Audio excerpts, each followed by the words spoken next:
नमस्कार दोस्तों, स्वागत है आपका आपके चैनल शो स्पीक में। आज दोस्तों मैं आपको सुनाने जा रही हूँ बाबा बालकनाथ जी की अमर कथा। जो बाबा बालकनाथ जी के प्यारे भक्त हैं, ये कथा उनके लिए है और सबके लिए है जो उनके बारे में, उनके जीवन के बारे में जानना चाहते हैं। तो चलिए शुरू करते हैं। सबसे पहले बोलो जय बाबा बालकनाथ जी, जय श्री गणेश, जय माता दी। तो दोस्तों, बाबा बालकनाथ जी की जीवन लीला का वर्णन करने के लिए कथा को सतयुग से शुरू करना उचित रहेगा। कहा जाता है कि एक पूर्णमासी को प्रभु भक्त ब्रह्मचारी जी शिव दर्शन की आशा लेकर कैलाश पर्वत की ओर चले।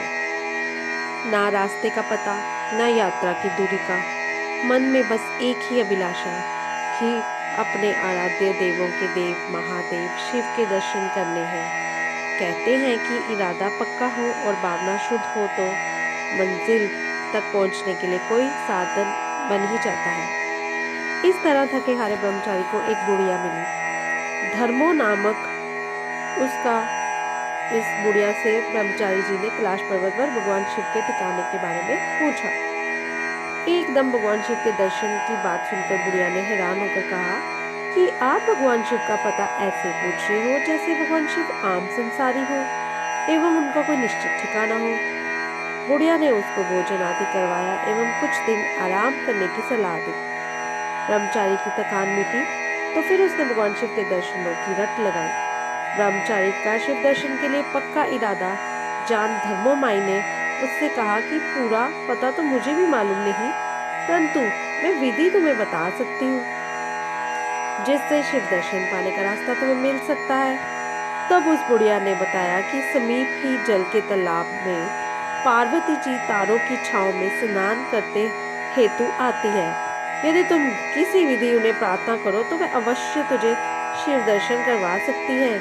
कहा जाता है कि ब्रह्मचारी जी उस तालाब के पास वृक्ष की ओट पे छुप गए तथा उन्होंने स्नान करने आई पार्वती माता जी के वस्त्र उठा लिए। वस्त्र वहां ना पाकर जब पार्वती जी ने श्राप देने की बात की, वहीं पर ब्रह्मचारी ने अपनी प्रार्थना रखी। ब्रह्मचारी का अडिग इरादा एवं दर्शनों की अभिलाषा देखकर माता पार्वती जी ने उसे बाल स्वरूप प्रदान किया। इस तरह बाल स्वरूप ब्रह्मचारी ने भगवान शिव तथा माता पार्वती जी की कृपा प्राप्त की। कहा जाता है कि अगले जन्म में यही बालक बाबा बालकनाथ जी बने एवं धर्मो बुढ़िया की 12 घंटे की सेवा उन्होंने 12 वर्ष उसके पास रहकर एवं गौ सेवा करके रत्नों के पास की। जी हाँ दोस्तों, मान्यता है कि एक बार पार्वती जी के बार बार कहने पर शिव जी भगवान ने बर्फ की गुफा में जाकर पार्वती जी को अमर कथा सुनाना शुरू की। उस समय बर्फ में एक ही कबूतरों का घोंसला था। कबूतर कबूतरी तो उड़कर जंगल में अपनी पेट पूजा की सामग्री इकट्ठी करने चले गए, परंतु उनका अंडा जो अभी पूरी तरह तैयार ना हुआ था वह वहीं मौजूद था। इस तरह वह शिव जी द्वारा कही गई अमर कथा को सुनता रहता। उधर पार्वती जी को अमर कथा सुनते सुनते नींद आ गई। अमर कथा की शक्ति द्वारा उस अंडे में जीव आत्मा पैदा हो गई तथा अंडे का पर्दा खुल गया तो पार्वती की जगह कबूतर का बच्चा कथा का उत्तर हूँ हूँ करके देने लगा। अब अमर कथा संपूर्ण हुई तो भगवान शंकर जी ने आंखें खोलकर देखा कि पार्वती तो सोई पड़ी थी।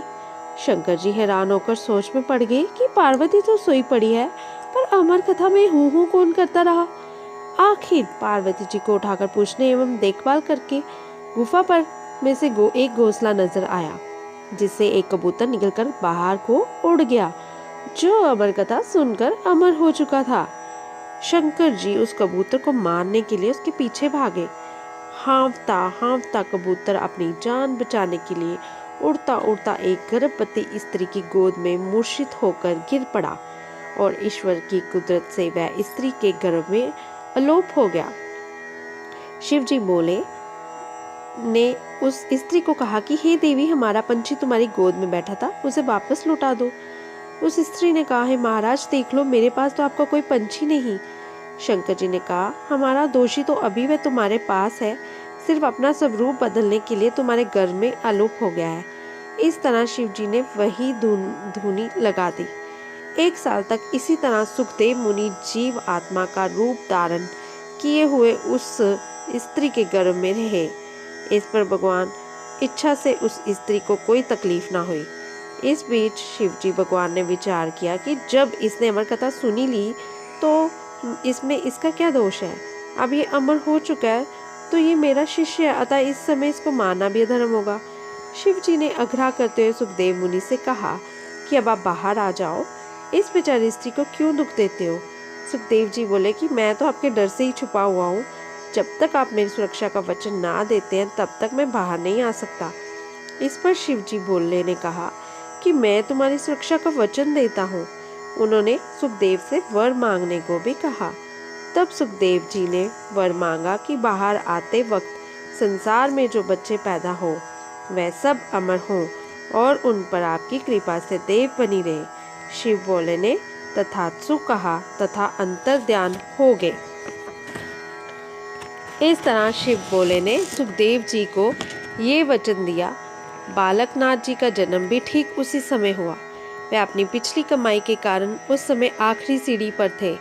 गुजरात काठियावाड़ में जूनागढ़ के निकट गरनार पर्वत के दामन में वैष्णोदास नाम के ब्राह्मण के घर लक्ष्मी देवी की गर्भ में संसार में अवतरित हुए। इनके मस्तक का तेज, पैर में पद्म की चमक, सिर पर जटाएं सोने की तरह चमक रही थी।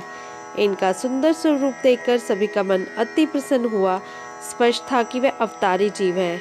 इनके माता पिता ने पंडितों से पूछकर इनका नाम बालक देव रख दिया। जब बालक 5 वर्ष के हुए इनको भेजा गया स्कूल पढ़ाई करने के लिए। थोड़े ही समय बाद वे विद्या प्राप्ति के लिए काशी नगरी भी गए। उस समय भारत में काशी संस्कृत और हिंदी का बहुत प्रचार था। उनके मन में चारों वेद, 6 शास्त्र, दूसरी धार्मिक पुस्तकों को पढ़कर वैराग्य जाग उठा। उन्होंने दत्तात्रेय ऋषि को अपना गुरु बनाया। अपने गुरु से शिक्षा पाकर एवं आशीर्वाद रूपी वरदान पाकर वे घर लौटे। तो दोस्तों, ये थी बाबा बालकनाथ जी की पूर्व जन्म की कथा और कुछ अब इनसे और भी कहानियाँ जुड़ी हैं इनके जीवन से। यदि आपको मेरी ये छोटी सी कहानी पसंद आई हो तो आप जय बाबा बालकनाथ जी लिखिए, और अगर आप और सुनना चाहते हैं तो मुझे ज़रूर एक कमेंट करें। मैं फिर आपके लिए नई एक और उनकी कथा लेकर आऊँगी, तो जिससे आपके मन में प्रभु प्रति प्रेम, प्यार, श्रद्धा, विश्वास बढ़ता जाएगा और हमारे जीवन का लक्ष्य जो है वो पूर्ण होता जाएगा। फिर मिलूंगी आपको नई सोच, नई कहानी के साथ। तब तक के लिए धन्यवाद।